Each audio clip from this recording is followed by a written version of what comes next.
We know there's a lot of options when it comes to triathlon content and coaching content in general, so we're really glad you're here.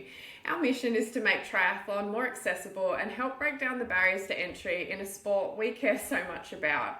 I'm Em, the age grouper, and I'm joined by Tim, our elite coach, and Cal, our ex-pro. Between the three of us, you're getting three really different perspectives on the sport, from learning and figuring it out in real time, to elite coaching insights, and to years of race experience at that top end. We're here to share useful tips, practical advice, and our own experiences to help make triathlon feel a little less overwhelming and a whole lot more doable. Now let's get into today's episode. What do you get when you put an Olympic level coach, an ex-pro champion, and a total amateur in a room together? Well, I guess we are about to find out. Episode 1, we're actually doing this. Boys, how are we feeling? What's been going on? Yeah, I'm stoked and excited to be kicking this off. We're trying to find some summer down here in Wanaka at the moment and get out on the bike and enjoy the last rays before I have to suit up and become a snowman for the rest of winter. Unlike you guys up there in Noosa, Cal, who just get to hang out in the sun and work on your tan most of the time. Yes, we're very, very lucky for the most part, but we do cop a fair bit of rain. So, yeah, I feel like we're in the mecca of triathlon here and very fortunate. Yeah, actually, have you got a cyclone heading towards you at the moment? There's something sort of up that direction, isn't there? We do, but if you don't watch the news, you don't have to worry about it. It just gets gusty outside and a little bit moist. But other than that, I just look at the weather app and I guess it only really affects your riding, right? It doesn't matter if it's, swimming or running is fine. So, yeah. The last time I was in Noosa, actually, I was hiding amongst some trees whilst thunder and lightning cracked overhead. And bikes are trying to be blown away from us, so it comes through pretty rapid and pretty quick. It's pretty hairy. It is. Australia knows how to do storms well. I've been kind of gassed, guys. So I flew back from Brisbane last night. I have been working on a few personal projects. I'm actually writing a book at the moment, which is taking a lot of my time. And I'm in the middle of training for my next 70.3, which is not far away. So yeah, pretty gassed. I had a training session this morning. I did a swim and it was absolutely shocking. So I was about 8 seconds slower per 100. And then I tried to do a run after that and I just felt like death the whole time. It was only 6 kilometers, but I was absolutely shattered. And it got me thinking, I reckon that every single person listening to this podcast has felt like this at one point or another. When you're training, you're working, you're trying to have a life, and you're just tired all the time, which I think is actually perfect for us because it's what I want to talk about today. And why are we always so tired? Is this just part of the sport, or is there actually something going wrong here? And Tim, I kind of did want to start with you on this one. So I want to talk about, what is actually the difference between normal training fatigue and kind of that overtraining, and how do you tell them apart? Yeah, well, firstly, I guess what we sort of define a lot of that tiredness, fatigue you talk about is allostatic load. There's training load, which is what we do on a day-to-day basis in training, and we get fatigued from that. And when we're young and peppy, we don't have kids or work so much, we seem to bounce back pretty quick. But then we layer now on top of that being mums and dads and working full-time and having to travel for that, it makes the recovery time really limited. And so we actually have to start to look out for what we think is maybe short-term fatigue versus what's maybe overtraining syndrome and that long-term fatigue. And generally what we see with the short-term fatigue with most of our guys, that's expected because we're trying to overload and adapt. And we should generally bounce back from training fatigue within 24 to 72 hours and rebound pretty quick. And we want super compensation on that rebound. But often what we're seeing, and it's quite becoming more and more chronic now, I think, with people's inability to disengage from life or from screens, etc., is a real dampening of the system and seeing more sort of overtraining syndrome. So we're seeing long-term performance declines, not seeing this rebound happening. sort of it's a what we'd say a multi-system disruption. So our hormonal side, our central nervous side, and our psychological side is really deep, and it's drawing on for a longer period of time, and that's something that I guess a elite athlete like Cal would have worked through in a different way, because for someone like Cal, he would have had to go when he was being elite training 30 hours a week. That often the overtraining has come from that aspect, not so much the allostatic load of life layered on top of the training. Yeah, that's really interesting. And Cal, I guess, from your point of view, as someone who was a pro and now is an entrepreneur, a dad, and sort of getting back into the age group scene, how do you see the difference? Like, are you noticing a big difference in terms of how you're training, how you're feeling, or what you used to do? Or does it all still feel pretty similar? I feel like it's quite different. As a pro, you're afforded time, but you don't have money. Whereas as an adult, you're afforded money, but you don't have time. And so now you're balancing family, relationships, work, and all the stresses that come with that. Which, I tip my hat to people that are trying to balance all those different facets. As a pro, I guess, you've got all this time, and a lot of your time is spent off your feet trying to recover to get ready for the next session. And obviously, it's easy to be envious of that as well. But at the same time, you can go to the supermarket and your bank card will decline. So there's different stresses there as well. So I feel like as a pro, you have financial stress and you have results stress. You might have sponsors who are releasing products and they want you to go fast. You've got contracts that you need to fulfill, and there's pressures as well. A lot of the time you're only signed for contracts for 1 to 3 years, so that's your livelihood. So there's those stresses. I find as a parent and adult, I guess a business owner, is just trying to fit stuff in and training in as well. You're also a little bit like a space launch. You might dedicate everything towards your A race or your B race, and if it goes wrong, you've had time off work. You might bring your family. There's a massive financial burden with that as well.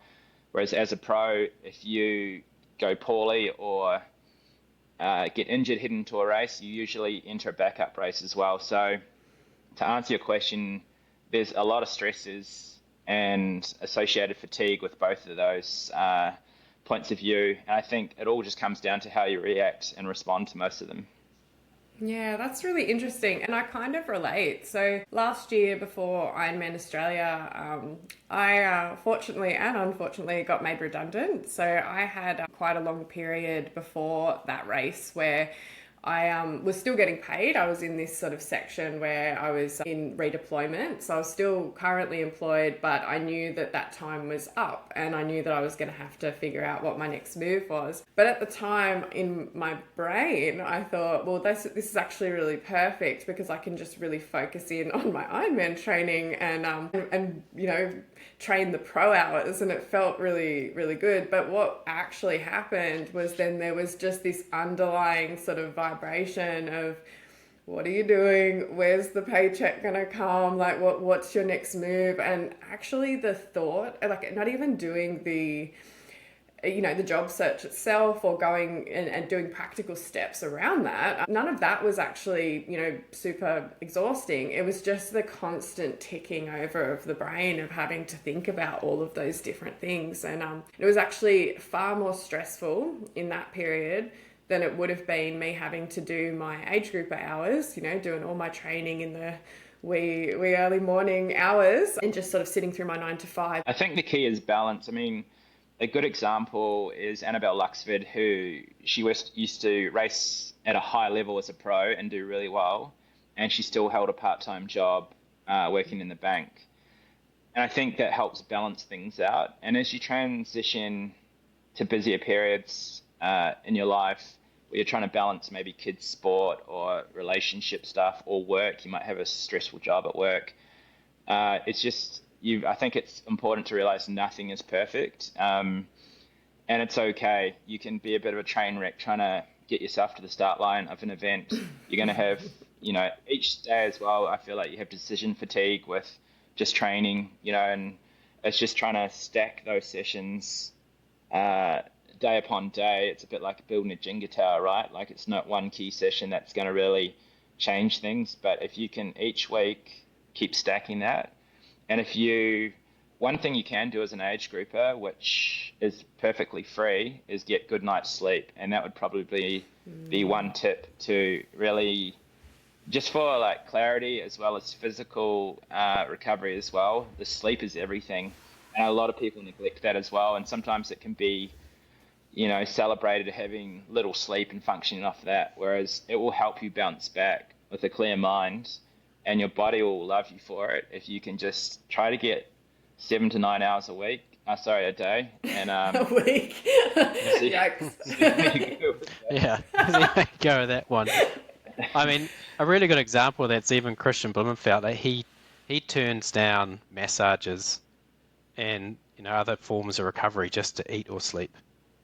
Because they're the main ones. If you can eat pretty well, but sleep really, really well, you get massive amount of adaptation to the training load putting under, and getting that clarity piece is really important.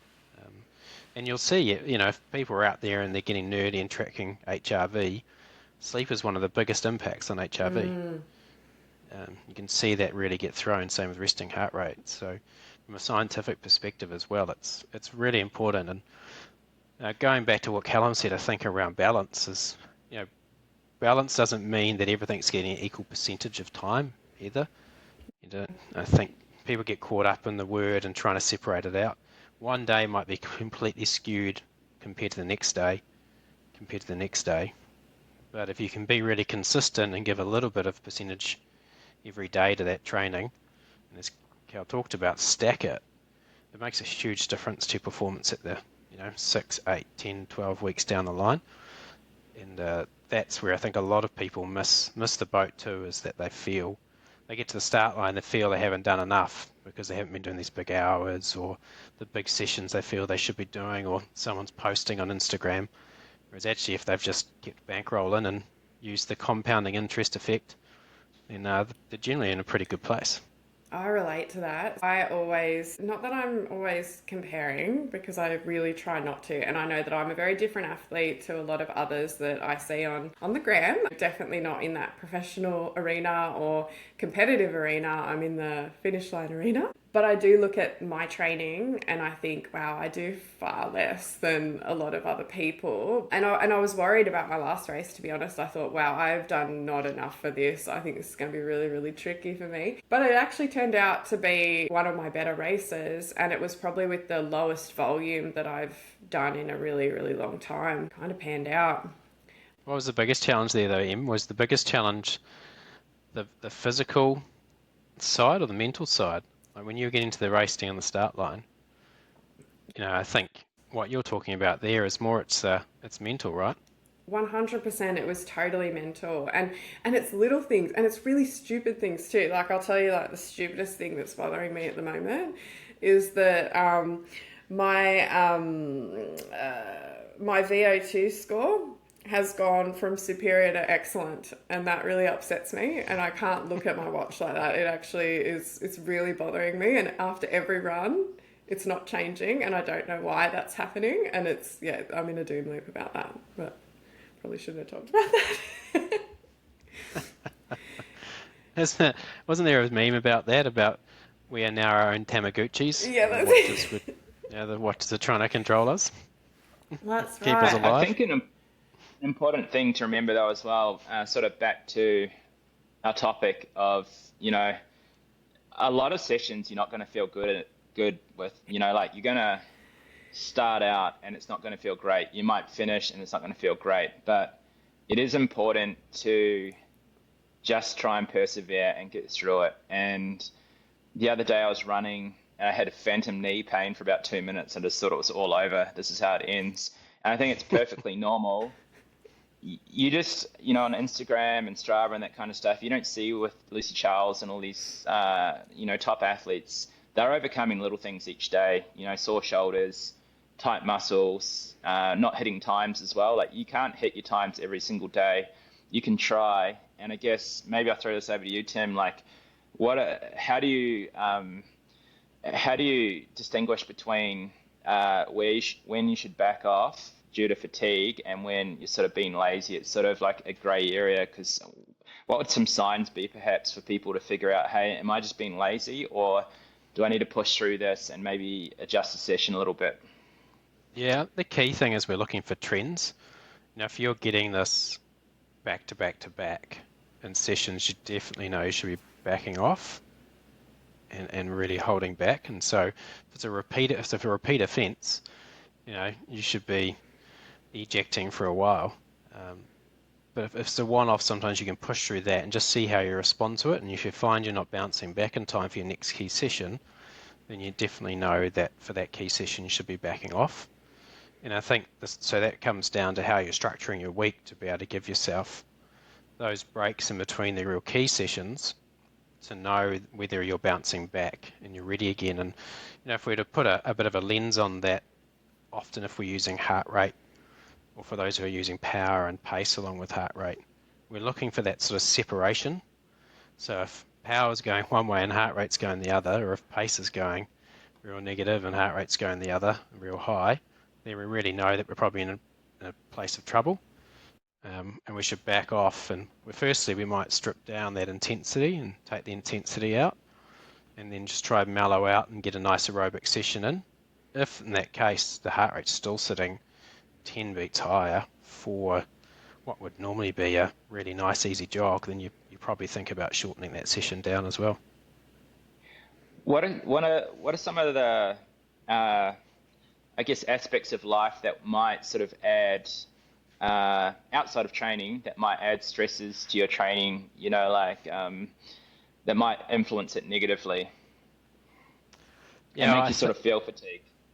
Make you feel fatigued. I think mentally, how you're coping with the situation, as you alluded to earlier, Cal, like if you are a real negative responder to like a lot of pressure, or a negative responder to things happening, that just filters through and often just gets the nervous system really heightened and can really impact you as well. And so how you respond to situations is such a good point that you made earlier, in being able to manage yourself and put yourself into that right flow state is something that's talked about, but it's in that state where you can just relax and enjoy it. And some people might find that it takes them 5 or 10 minutes to get into that position where they can really sort of relax into the session. You'll actually start to see heart rate drop and you level out because you start to mentally clear a little bit.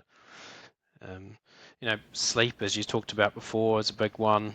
Another one too is, hey, we're all sitting on our big asses all day at the moment, a lot doing work, and I shouldn't say that, not all of us, but me. And when you get up and go running and stuff, it actually can feel really sloppy and really unactivated, and same on the bike too, and it can feel real hard to get going. And so even just thinking about how you might get prepped for a session is really important, mentally and physically, so that you can go into it and start to feel better straight away or within the first 5 minutes. What are a couple of cues or different things that people could use to try and turn a situation around? So they've had a hard day at work, they've got a 30-minute run once they get home, then they've got to get dinner ready, get kids to bed, that kind of thing. It could. Do you have any sort of tips in that area? I've got a couple to share, but do you have any sort of like, how do we just get one foot in front of the other to get started with that next session? Yeah, I think firstly, for me, what works for me and what's worked for some athletes is always just thinking about what's the goal, and just reflecting back on your goal and what you're trying to achieve, and searching for those pieces of enjoyment too, like why am I doing this? I love it, and why I go out in the door, and also for me with that, for my goals, is actually part of it showing my kids that to achieve big things it takes work. So when you're tired and when you're stressed, I can still get up and go put my foot out the door and prove to them that I can still cope with that and work hard for what's important to me. I don't know about you, Ian. Do you have a couple? I mean, you live this daily, mate, trying to do the training load you're doing now and the workload too. Yeah, look, if it doesn't get done before work, I'm toast. I just find that the mental fatigue that I get from my day job, I run, you know, big teams across the country, and there's always a disaster. And so by the end of the day, I'm pretty cooked. So I find that I have to practically structure my day to make it work. And if I'm doing a swim, particularly, that swim just has to happen in the morning. I don't know what it is about swimming, and maybe it's just because I'm a shitty swimmer, but I need all of my powers to do the swim session, and if I try to do it in the afternoon, it's never good, and I never come out of the pool feeling like I've done a good set, and I always feel like I've had to, either cut it a little bit short, or I find myself reaching for the pool boy, the fins, or anything to kind of help me through it, because I just I've lost my energy, and it can be a lot of things, right? Because when you're working, you're probably not really focusing a lot on your nutrition. I know that I'm not. I can be sort of running around doing lots of things. I'm generally kind of dehydrated by that point as well. Whereas in the morning, I can sort of set it up with all the controls in place. So I get up, and the first thing I do is I have like a really strong hydration drink that's like full of sodium. And so that's my first, like, nail that, get hydrated, then have a coffee, load myself with a little bit of caffeine, and then boom, into my sessions. And then it's off to work. And if I start to taper in terms of my energy levels at the end of my workday, I'm happy to sacrifice that, but I don't want to sacrifice the training, so I do it first. Fair enough. What were your gems there, Cal? A few different things. I find it's important for me to meet people for sessions, for certain sessions, whether that be in the morning or at night. That can be as little as one person or a small group.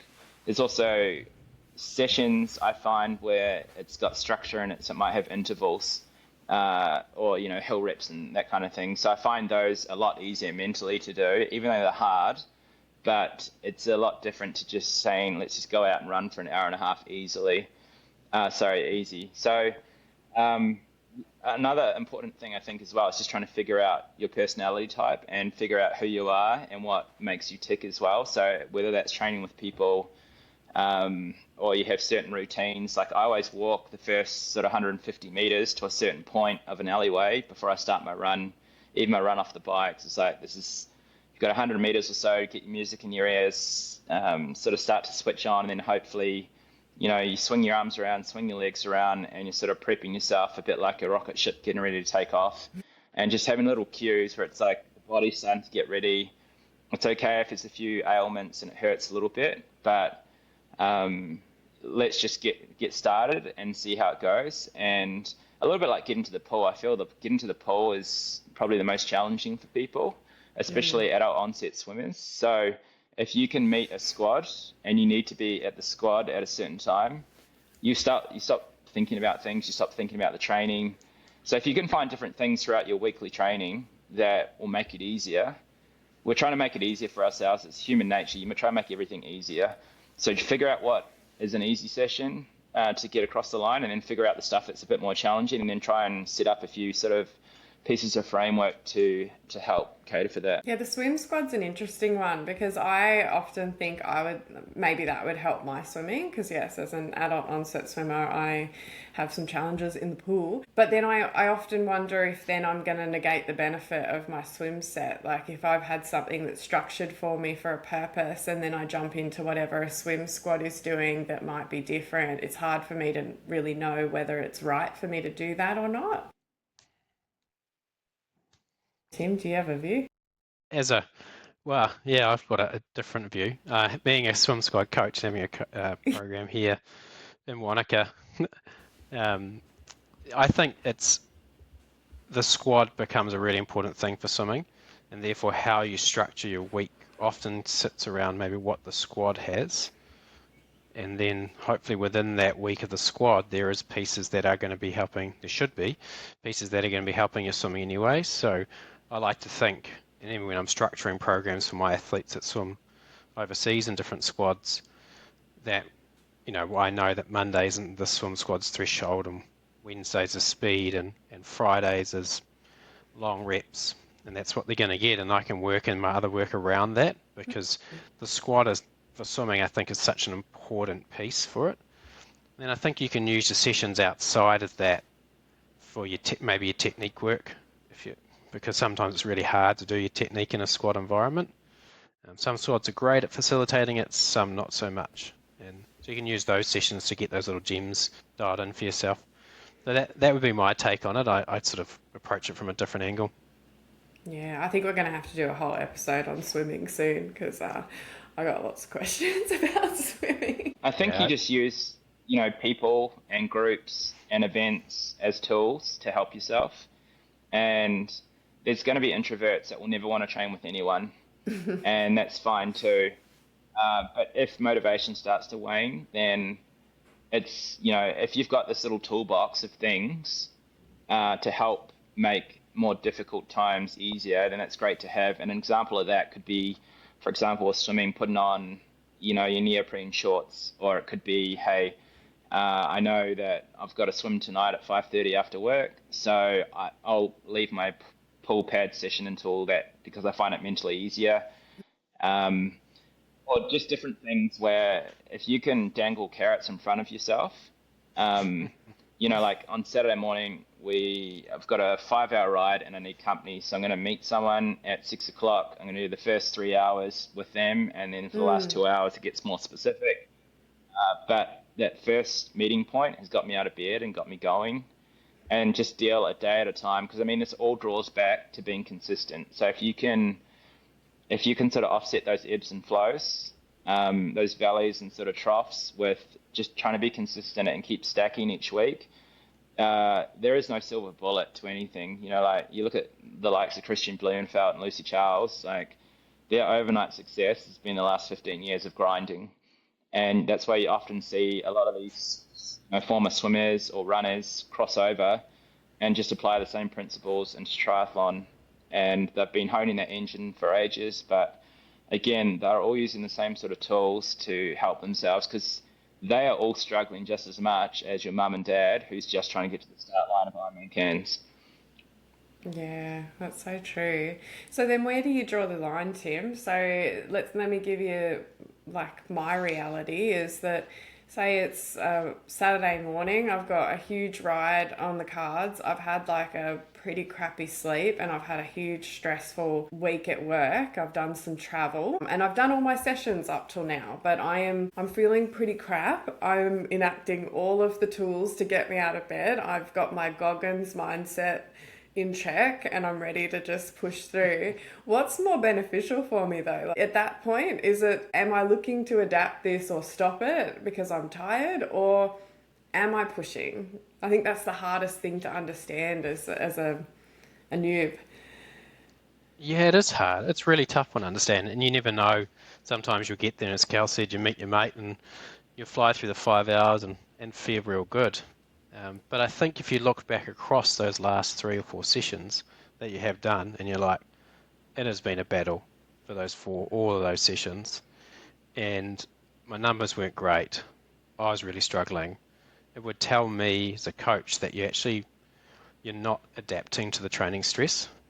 For if you go and load in another training session, a 5 hour ride, and you just grovel your way along on top of 4 or 5 other groveling sessions, it's not really going to be worthwhile. You're in a surviving training instead of adapting training mode, and we want to put the body in the place as much as we can to adapt the training stress. And I think it's the biggest failure I see in a lot of age group athletes is that the volume of training they're doing on top of all the life stress doesn't allow them to adapt to the training they are doing. And so they get into survival mode quite often. So, in that case, if you're a few days beforehand have been rubbish, I'd just be canning it. And you're going to feel the way that triathletes seem to work and A-type athletes is you're going to feel super guilty about that. Well, a lot of people do. And they just have to reframe it, because it's really valuable that you adapt it, and so instead of thinking of it as I'm missing training, it's thinking of it I'm enabling adaptation. Think about rest as a strategic purpose rather than, it being an optional option.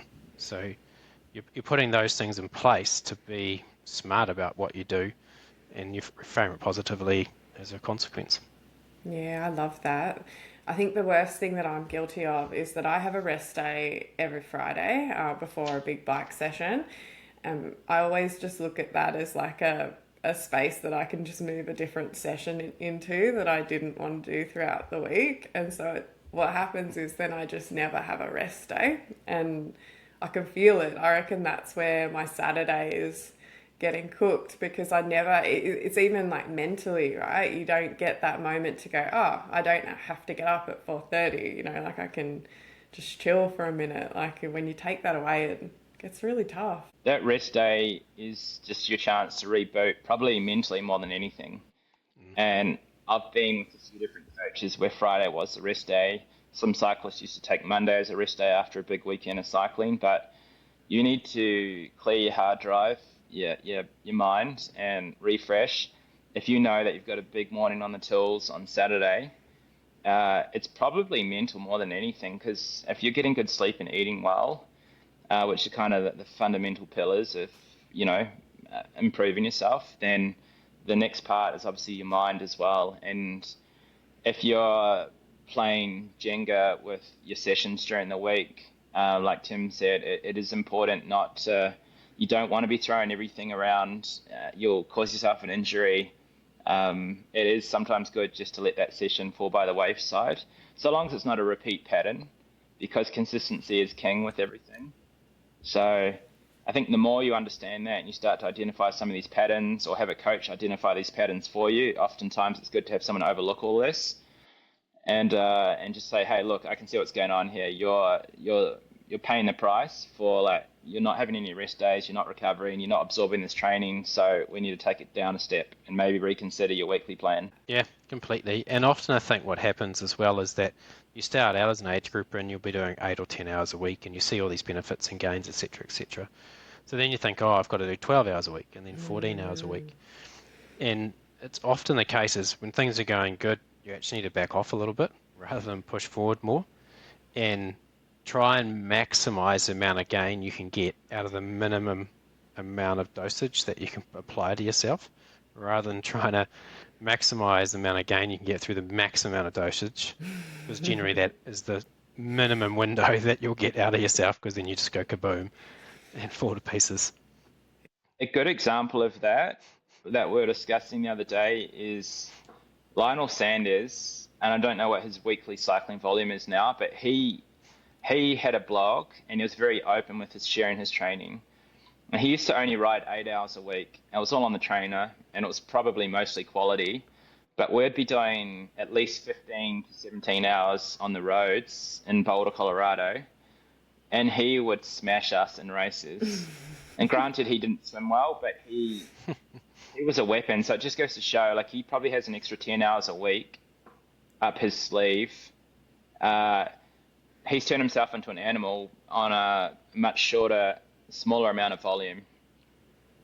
Yeah, I think it's a great example. And he's fluctuated too. I think he's gone and chased at times some higher volumes and doing things differently. And then he's ended up rebounding back to what he has done in the past, which has worked well for him. And what that does open up for him is there's 10 extra hours of recovery or adaptation, which is so valuable.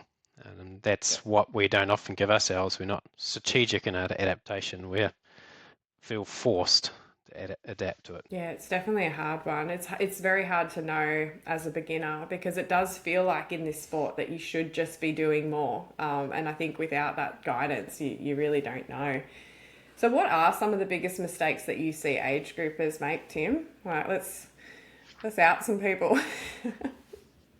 Oh, I think that the biggest mistake, we've touched on this really, is they're just overcommitting their time and undelivering on that time that they're committing.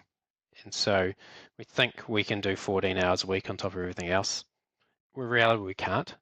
And so it's getting the basic structure right from the word go that they can commit to is absolute critical. And then off the back of that, it's trusting in that plan and delivering on it and not feeling like you're having to play chase or add things on, or if you're getting a coach or a program, put trust in it, back it, and make sure you're really realistic with the time scale with it and realistic with those other commitments in your life. and it's okay to let go of sessions to be able to commit into another element of your life, to then be able to bounce back and have the balance swing the other way towards training for the Saturday or Sunday. Yeah, I love it. That's really good. And I think this has been a good conversation. So I guess as a last point, what advice would you give to someone right now who's listening, who's just chronically tired? I think, first of all, I mean, it's hard to answer that without having any idea of their lifestyle. So I'll just be analyzing. I would start with, are you getting enough sleep? Because you need to be recovering from your sessions. Are you getting enough sleep? And then if the answer is no, then you need to be sleeping more. And again, it's a bit of an experiment where it's trial and error. Try and get 7-8 hours a night. Go to bed earlier. I used to go to bed at like 11 o'clock, and now I go to bed at 8:30. And it changes your whole outlook. It moves your day forward more. Waking up at, I hate to say it, get up at 4:30 a lot of mornings now, which just seems wild. But it just means that you go to bed earlier, you fall asleep earlier, you have better sleep because you stack on that earlier start with a work day and some training. So yeah, start to sort of analyze your own situation and don't take it for granted that you are getting enough recovery. So, and then you can dive into the training and that kind of things. But I would start with sleep. I feel like that's probably the most common thing. Yeah. What do you think, Tim? Yeah, I think secondly to that, it's probably just thinking about nutrition as well. Like, are you actually, and it's something we probably haven't touched on a lot during this podcast, is are you actually eating enough to fuel that training? So A, is the training realistic? B, are we sleeping enough to recover from that training? And B, are we eating enough to fuel that training and recover from it? Because busy lives often lead to poor fueling, or people are using the sport in different ways, not just to training adaptation.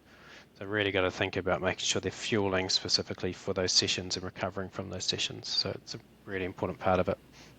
Yeah, I think we need to do an entire episode on the fueling conversation because I have a lot of questions about quality and quantity when it comes to fueling. So I reckon we load that one up. Well, that's a wrap. But if you want to keep the conversation going, come find us on Instagram at cartel.coaching. And for coaching, camps and communities, you can check out our school page. It's linked in the show notes. See you next time.